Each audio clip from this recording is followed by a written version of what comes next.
So we're talking about the Protector iControl, and I'll spend a minute or two here on external access to the iControl. There's a couple things that we've built into the system and a couple additional things that you could do. Most of the access issues, if there are any, revolve around the fact that most people have a dynamic IP address. In other words, their ISP, their internet service provider, gives them an IP address, and it can change anytime the ISP decides they want to change it. Sometimes even rebooting a router changes the external IP address. So if that happens and you're not home and the IP address has changed, well, how do you get back into your unit when you don't know what the new IP address is? A couple different ways you can address that. One is called DDNS.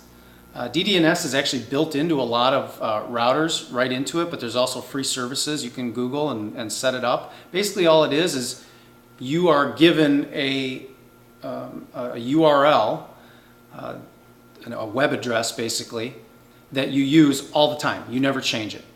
But the underlying IP address is updated by that service to always go to your external IP address, whatever it happens to be at the time. So it kind of does this updating in the background. You only have to remember one address.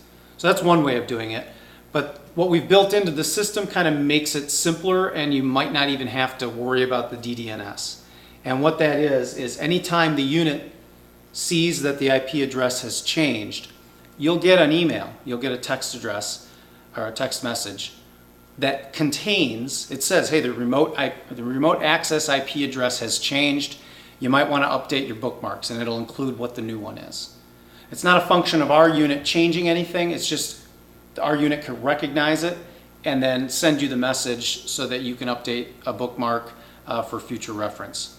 Now, some people won't even bother doing that because every alarm that you get, whether it's email or text, has the current IP address, both the local and remote IP addresses, in the message as of the moment the message went out. So you may decide that it's not even that important for you to keep the current address in a bookmark or anything.